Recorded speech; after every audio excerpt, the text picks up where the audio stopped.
ya. Baru-baru ini 2-3 hari yang lepas lah, bukan baru ini, 2-3 hari yang lepas, pemimpin satu parti yang dia ikut masuk bertanding di Melaka, Jalan Raya Negeri Melaka, dia ucap dua perkara. Yang pertama, partinya menolak parti-parti ekstrim.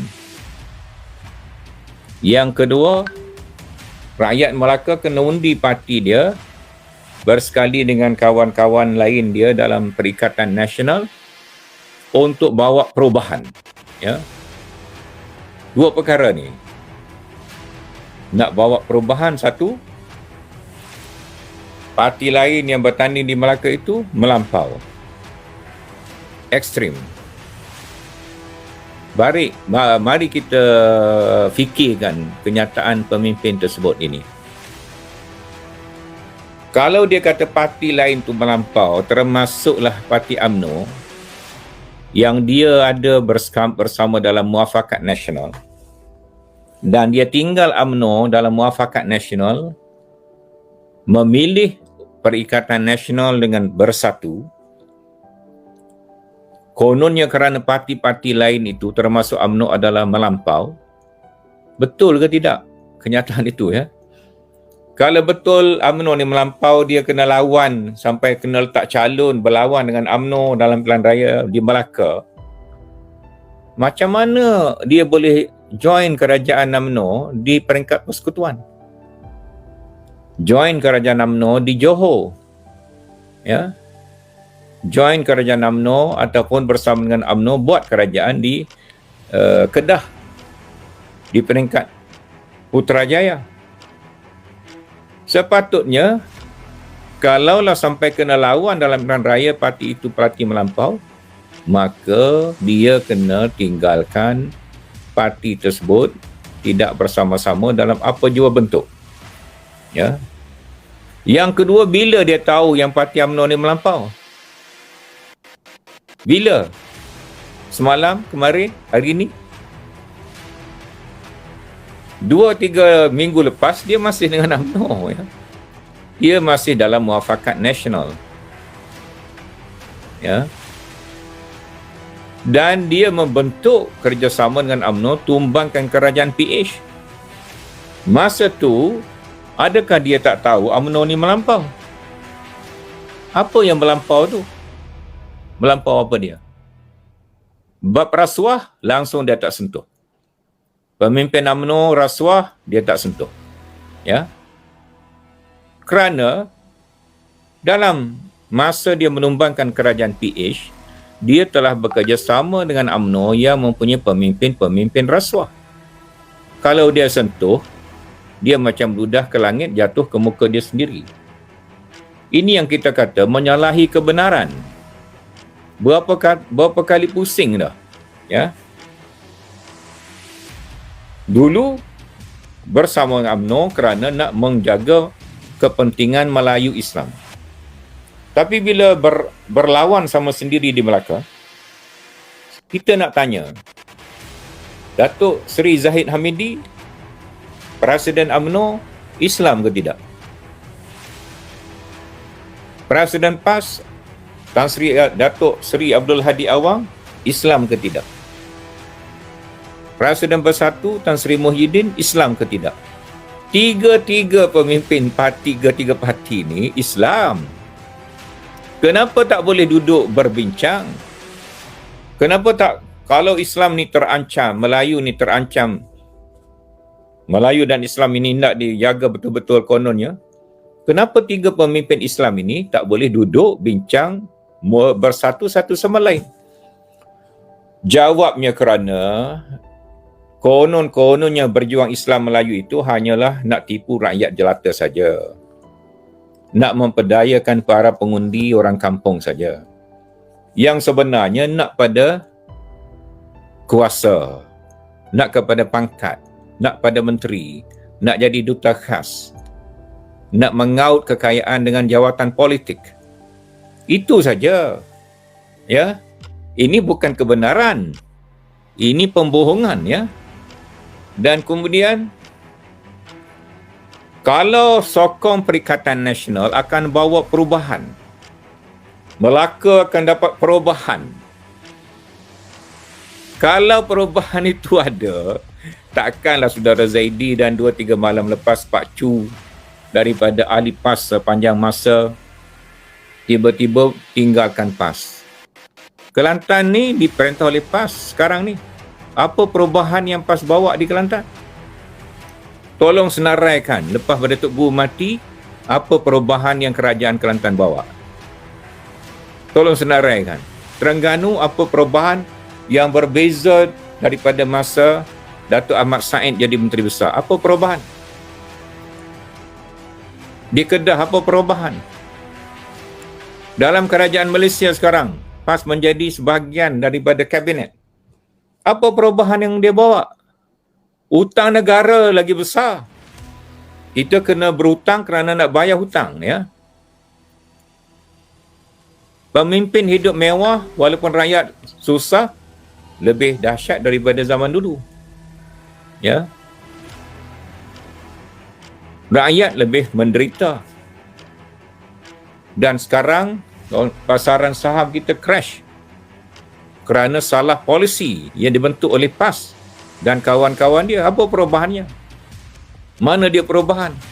Kalau dalam negara, Perdana Menteri daripada kawan-kawan PAS sudah nak cukup 100 hari, tak ada apa perubahan. Nak bawa perubahan di Melaka, bawa dulu perubahan di Kelantan lepas Tok Guru Ni Aziz, bawa dulu perubahan di Terengganu, bawa dulu perubahan di Putrajaya, baru boleh cakap perubahan di Melaka. Jadi, saudara, tuan-tuan, puan-puan semua, semakin hari kita lihat gelagat pemimpin-pemimpin yang kononnya berteraskan Islam ini, memberikan kita cukup hujah untuk meninggalkan perjuangan mereka. Jadi rakan-rakan yang lain, saya alu-alukan untuk bersama-sama dengan parti-parti, khususnya Amanah dalam Pakatan Harapan, untuk bawa perubahan yang sebenar, yang telah boleh kita lihat. Sekejap kita jadi kerajaan pun banyak perubahan yang telah kita lakukan. Tetapi telah diserang, telah difitnah. Kononnya kita ini antara lain adalah liberal. Kita ni bukan orang Islam yang sebenar. LGBT dibaca di atas masjid-masjid, ya. Kita ini liberal. Tapi sekarang bila lesen arak baru ini keluar, mana dia liberal? Siapa yang liberal, ya? Kemudian bilangan judi bertambah. Bertambah. Bukan berkurang. Bukan tutup. Bertambah. Siapa yang liberal? Ustaz-ustaz lah yang liberal yang ada dalam PAS itu, pemimpin-pemimpin atasan PAS yang telah menggadai dasar parti mereka dan menjadi lebih liberal daripada orang yang mereka tuduh liberal. Kemudian yang terakhir, Presiden Bersatu Tan Sri Muhyiddin dalam majlis yang sama berucap, menunjukkan bahawa Parti Bersatu ni begitu jujur sekali. Ya. Kemudian dia kata kalau dia nak ikutkan perasaan, dia tekan butang, ahli adun Bersatu di Johor tarik diri daripada kerajaan UMNO, pilihan raya akan berlaku di Johor. Tapi dia ni begitu bertanggungjawab sekali, ya.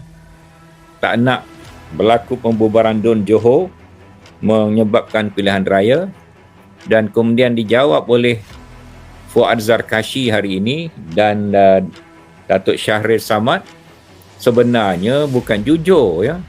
Sebenarnya takut hilang kerajaan, ya. Kalau Bersatu tarik diri, runtuh ke kerajaan, pilihan raya semula, bubar kalau betul dibubarkan DUN, walau bagaimanapun tidak semestinya DUN kena bubar. Mungkin ada keadaan politik yang berbeza. Tapi katakanlah sama dengan pemikiran Tan Sri Muhyiddin, DUN Johor dibubarkan, pilihan raya negeri di Johor diadakan, Fuad Zarkashi kata yang paling bersatu takut kerusi mereka semua akan kalah. Kerana bersatu menang dulu atas kekuatan PH.